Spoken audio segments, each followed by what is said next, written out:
ಯೇಸುವಿಗೆ ಸ್ತೋತ್ರ. ಇಂದು 31 ಅಕ್ಟೋಬರ್ 2025. ಎಲ್ಲರಿಗೂ ಶುಭೋದಯ. ಸತ್ಯವೇದವು ಜೀವಂತವಾಗಿದೆ. ಅದು ನನ್ನೊಂದಿಗೆ ಮಾತನಾಡುತ್ತದೆ. ಅದಕ್ಕೆ ಕಾಲುಗಳಿವೆ. ಅವು ನನ್ನನ್ನು ಹಿಂದಟ್ಟಿ ಬರುತ್ತದೆ. ಅದಕ್ಕೆ ಕೈಗಳಿವೆ. ಅದು ನನ್ನನ್ನು ಹಿಡಿದಿಟ್ಟುಕೊಳ್ಳುತ್ತದೆ. Martin Luther. 1483 ನವೆಂಬರ್ 10ರಂದು ಜರ್ಮನಿಯ ಸ್ಯಾಕ್ಸೋನಿಯಾದ ಐಸ್ಲೇಬಿನ್ ಎಂಬಲ್ಲಿ ಹ್ಯಾನ್ಸ್ ಲೂಥರ್ ಮತ್ತು ಮಾರ್ಗರೆಟ್ ಲೂಥರ್ ದಂಪತಿಗಳಿಗೆ ಹಿರಿಯ ಪುತ್ರನಾಗಿ ಮಾರ್ಟಿನ್ ಲೂಥರ್ ಅವರು ಜನಿಸಿದರು. ಹ್ಯಾನ್ಸ್ ಲೂಥರ್ ಅವರು ಶ್ರೀಮಂತರಾಗಿದ್ದು ಅವರು ತಾಮ್ರದ ಗಣಿಗಾರಿಕೆಯನ್ನು ನಡೆಸುತ್ತಿದ್ದರು. ಮಾರ್ಟಿನ್ ರವರ ಪ್ರಾಥಮಿಕ ಶಿಕ್ಷಣದ ನಂತರ ಅವರ ತಂದೆಯು ಮಾರ್ಟಿನ್ ರವರನ್ನು ವಕೀಲರನ್ನಾಗಿ ಮಾಡಬೇಕೆಂಬ ಉದ್ದೇಶದಿಂದ ಅವರನ್ನು ಕಾನೂನು ಅಧ್ಯಯನ ಮಾಡುವುದಕ್ಕಾಗಿ 1501ರಲ್ಲಿ ಎರ್ಫರ್ಟ್ ವಿಶ್ವವಿದ್ಯಾಲಯಕ್ಕೆ ಕಳುಹಿಸಿದರು. ಮಾರ್ಟಿನ್ ಲೂಥರ್ ಅವರು ಕಾನೂನು ಅಧ್ಯಯನವನ್ನು ಯಶಸ್ವಿಯಾಗಿ ಪೂರ್ತಿಗೊಳಿಸಿದ ನಂತರ ಕೆಲವು ವೈಯಕ್ತಿಕ ಕಾರಣಗಳ ಸಲುವಾಗಿ ಸನ್ಯಾಸತ್ವವನ್ನು ಸ್ವೀಕರಿಸುವ ಪ್ರತಿಜ್ಞೆಯನ್ನು ತೆಗೆದುಕೊಂಡರು.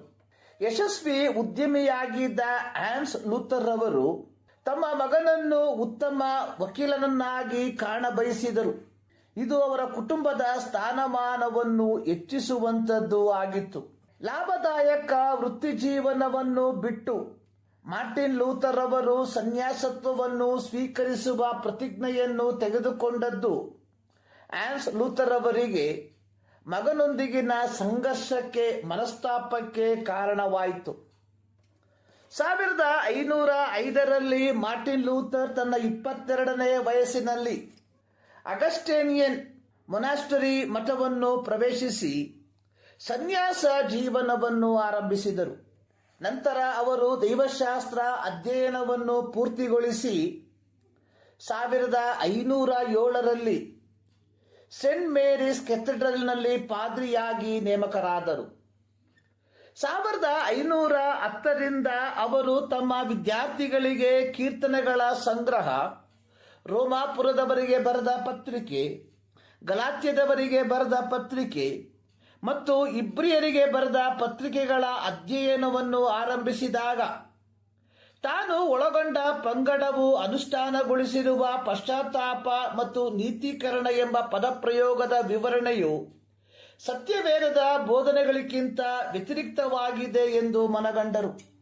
ಮಾರ್ಟಿನ್ ಲೂಥರ್ ಅವರು ರಕ್ಷಣೆಯು ದೇವರ ಕೃಪೆಯ ಉಡುಗೊರೆಯಾಗಿದ್ದು ಅದನ್ನು ಯೇಸುವನ್ನು ಮೆಸ್ಸಿಯನು ಎಂದು ನಂಬುವುದರ ಮೂಲಕ ಮಾತ್ರ ಹೊಂದಿಕೊಳ್ಳುವುದಕ್ಕೆ ಸಾಧ್ಯವೆಂದು ಗ್ರಹಿಸಿ ಅದನ್ನು ಕಲಿಸಲು ಆರಂಭಿಸಿದರು.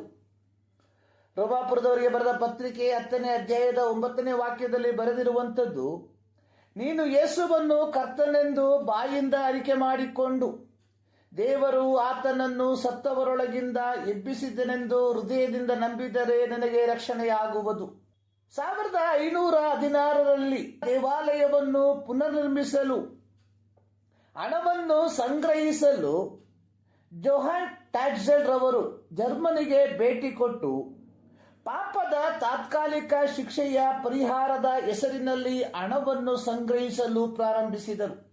1517ರಲ್ಲಿ ಮಾರ್ಟಿನ್ ಲೂಥರ್ ಅವರು ತಮ್ಮ ಬಿಷಪ್ರಾಗಿದ್ದ ಆಲ್ಬ್ರೆಕ್ಟ್ ವೋನ್ ಬ್ರಾಂಡ್ಬರ್ಗ್ ರವರಿಗೆ ಪತ್ರ ಬರೆದು ಪಾಪ ಪರಿಹಾರದ ಹೆಸರಿನಲ್ಲಿ ಮಾರುವ ವಿಧಾನವನ್ನು ವಿರೋಧಿಸಿ ಇದರ ಪರಿಣಾಮದ ಬಗ್ಗೆ ಪತ್ರದಲ್ಲಿ ವಿವರಿಸಿ ಅದರಲ್ಲಿ 95 ಅಂಶಗಳನ್ನು ನಮೂದಿಸಿದರು.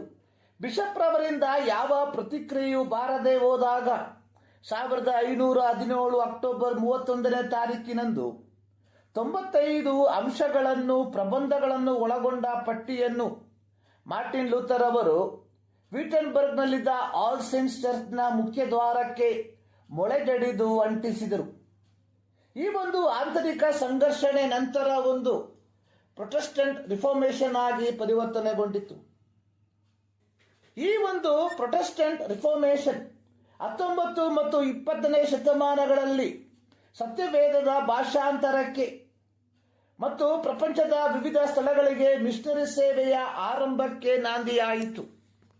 ಈ 21ನೇ ಶತಮಾನದ ಕಾಲು ಭಾಗದಲ್ಲಿ ಬಂದು ನಿಂತಿರುವಾಗ ಈ ಒಂದು ಸುಧಾರಣೆಯ ಅಥವಾ ಪ್ರೊಟೆಸ್ಟೆಂಟ್ ಸಭೆಯ ಭಾಗಗಳಾಗಿರುವ ಪ್ರತಿಯೊಬ್ಬರು ಈ ವರ್ಷ 508ನೆಯ ಸುಧಾರಣೆಯ ದಿನವನ್ನು ಆಚರಿಸುತ್ತಿರುವಾಗ ಈ ವರ್ಷದ ಥೀಮ್ ಅನ್ನುವಂಥದ್ದು ಸೋಲಾ ಸ್ಕ್ರಿಪ್ಚೂರಾ, ಸ್ಕ್ರಿಪ್ಚರ್ ಅಲೋನ್, ಸತ್ಯವೇದ ಮಾತ್ರ ನಮ್ಮ ಬಾಳಿನ ದೀಪವಾಗಿದ್ದೀಯ. ಕೀರ್ತನೆ 119 ಅದರ 105ನೇ ವಾಕ್ಯದಲ್ಲಿ ಬರೆದಿರುವಂಥದ್ದು, ನಿನ್ನ ವಾಕ್ಯವು ನನ್ನ ಕಾಲಿಗೆ ದೀಪವು, ನನ್ನ ದಾರಿಗೆ ಬೆಳಕು ಆಗಿದೆ. ಪ್ರಿಯರೇ, ಈ ಒಂದು ಪ್ರೊಟೆಸ್ಟೆಂಟ್ ಸಭೆಯ ಭಾಗಗಳಾಗಿರುವಂಥವರು ಸತ್ಯವೇದಕ್ಕೆ ಅನುಸಾರವಾಗಿ ಮಾತ್ರ ನಡೆಯುವವರಾಗಿದ್ದಾರ? ಒಮ್ಮೆ ಯೋಚಿಸಿ ನೋಡಿ. ಈ ಮುಂಜಾನೆಯಲ್ಲಿ ಸರ್ವಶಕ್ತನಾದ ದೇವರು ಈ ಅಧ್ಯಯನದ ಮೂಲಕ ನಿಮ್ಮನ್ನು ಆಶೀರ್ವದಿಸಲಿ.